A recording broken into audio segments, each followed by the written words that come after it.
Good afternoon, students. So this is your science teacher Shifalika. Welcome to my channel Science Concepts. So our last reaction was left from the chapter Chemical Reactions and Equations. That was your redox reactions. So your redox reaction, the word redox contains two words. Red means reduction and ox means oxidation. So redox word is made up of two words, reduction and oxidation. So reduction and oxidation are two different processes. Fine. So oxidation is related to addition of oxygen and reduction is related to removal of oxygen. Or what is the another definition, I'll tell you later on when I'm going to discuss now. So what is oxidation? It is a process in which a substance gains oxygen or loses hydrogen. So we have two parts of the definition. One part says it's a process in which substance gains oxygen, and another part says it's a substance in which your substance loses hydrogen. So I'll give you the examples based on the two parts. So first example is based on addition of oxygen. What is there? We have carbon, your coke or coal. These are the pure forms of the carbon. When we react them or we burn them in presence of oxygen, we'll get carbon dioxide. So here what is going on? Addition of oxygen has been taken place and we are getting carbon dioxide. Then magnesium ribbon activity we did, that activity is 1.1. There we burned magnesium in presence of air and we got magnesium oxide. So whenever addition of oxygen takes place, we get the oxides of the substances. Fine. So the next part of the definition, that was your removal of hydrogen. So you can see here, I have written here H2S. This is your hydrogen sulfide gas. This is what? This is your hydrogen sulfide gas. And when we react this gas with chlorine gas, what will happen? We'll get HCl. This is your hydrochloric acid.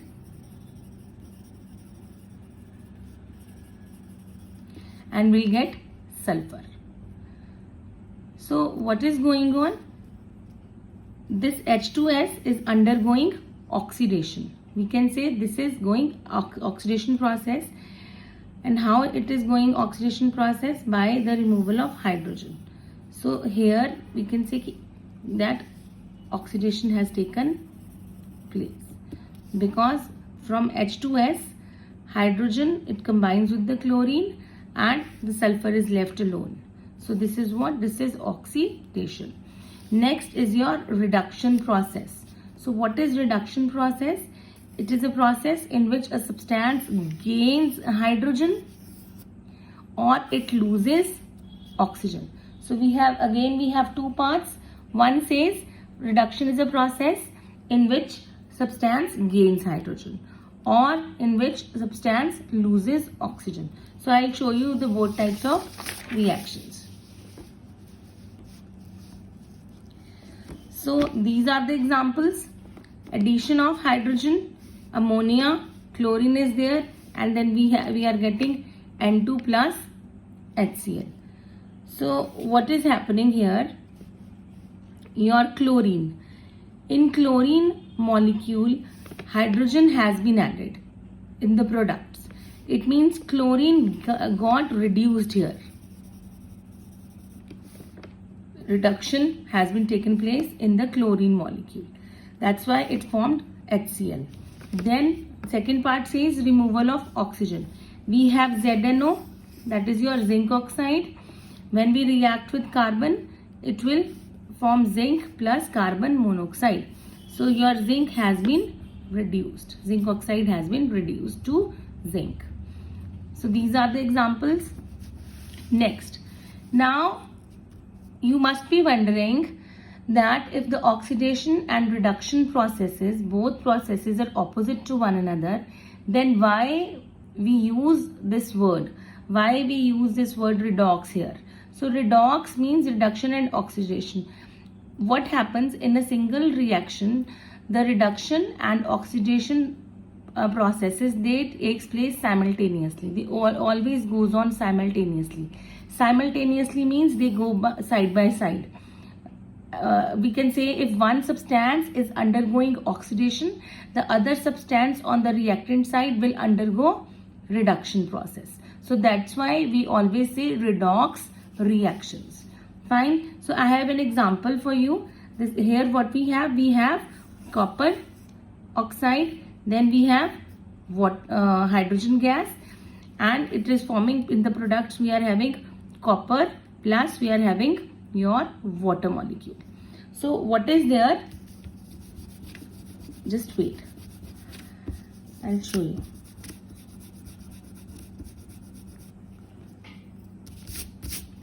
So what happens here? Your copper oxide, copper was having oxygen. So when we see into the products, copper has lost oxygen from it. So from its compound. So copper, we can say copper जो है that is reduced.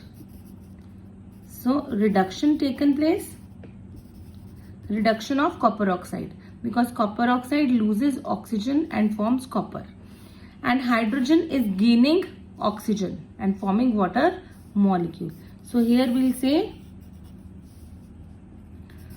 oxidation takes place. Fine. So in this process, in oxidation reduction reactions, we have two more important terms, that is your oxidizing agent and your okay. So I told you about oxidation and reduction process. Now two more important terms are there, your oxidizing agent and reducing agent. So what is their oxidizing agent? In oxidizing agent, we'll say these are the substances which causes addition of oxygen or removal of hydrogen. And reducing agents are those substances which causes addition of hydrogen or removal of oxygen. So you can learn the definitions as I have written in my notes. But if you'll get a question, sometimes you can get a question in your exams, they will give you an equation like this and they will ask you which substance is undergoing reduction process and which substance is undergoing oxidation process. Also identify the oxidizing agent and the reducing agent. So what is there? You can see, now I told you the copper undergoes reduction because copper have lost oxygen from its compound. So the substance which undergoes reduction is your oxidizing agent.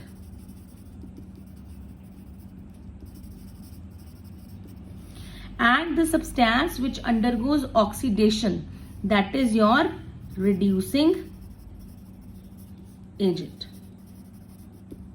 So suppose if we don't have any such compound which contains oxygen, so how you people will recognize that whether it is an oxidizing agent or it is a reducing agent? Mostly what happens, your carbon is a reducing agent, your hydrogen is a reducing agent. But sometimes we don't have these elements in the reaction. So how you will find out?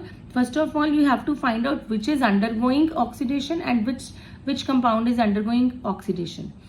Then the substance which has undergone reduction, that is your oxidizing agent, and the substance which has gone under oxidation, that is your reducing agent. Fine. So now before going to the question, I have written a question for you also, a question for practice. We'll discuss about the activity 1.11. This activity is also very important.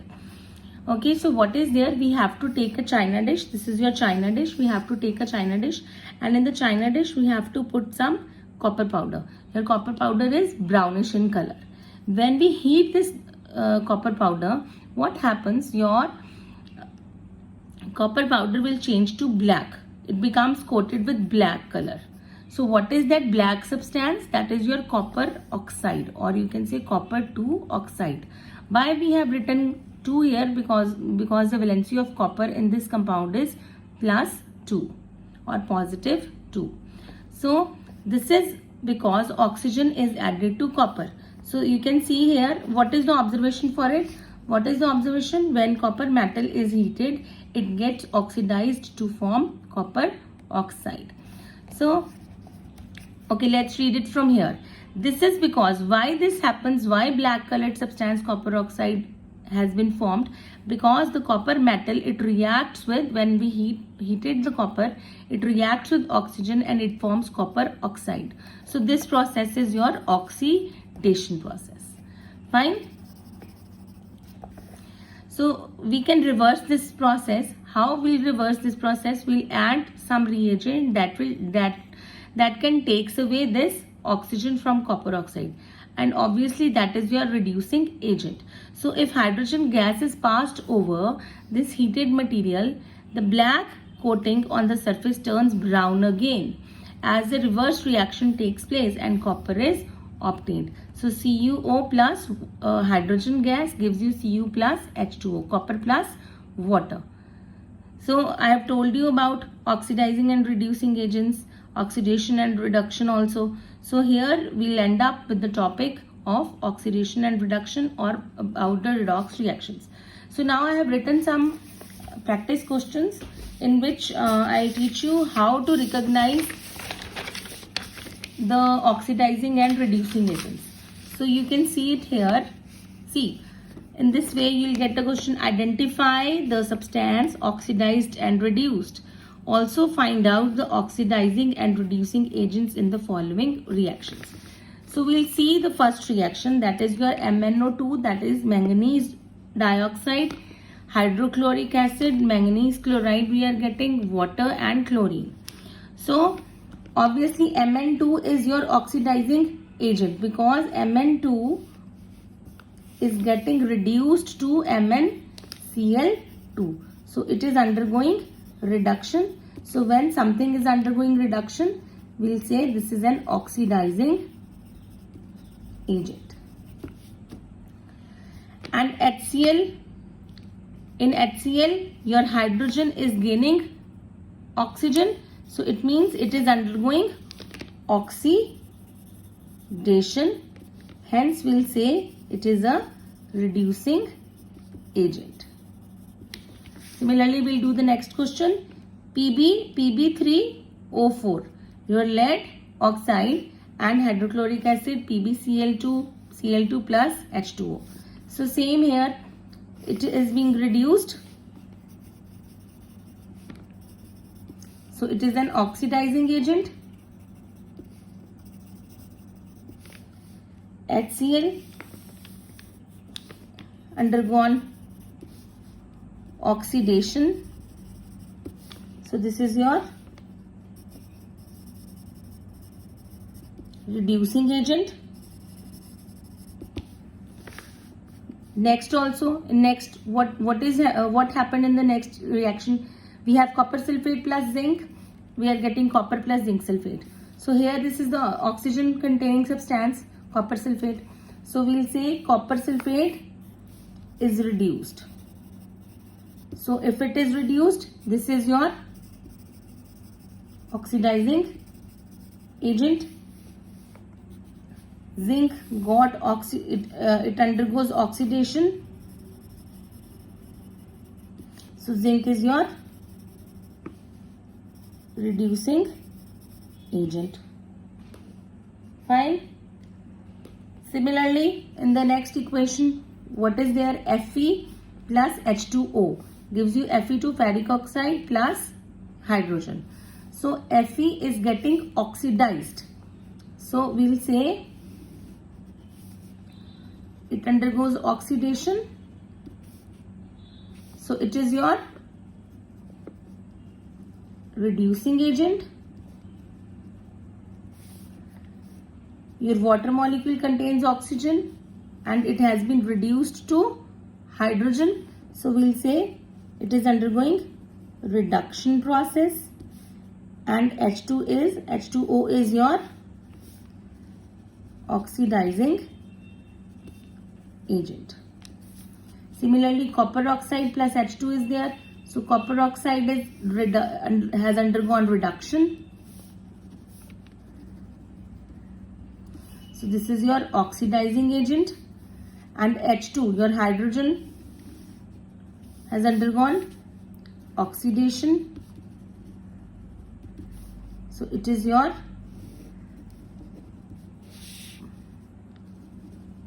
reducing agent. So that's it. I think you must be clear about the topic now. So thank you so much.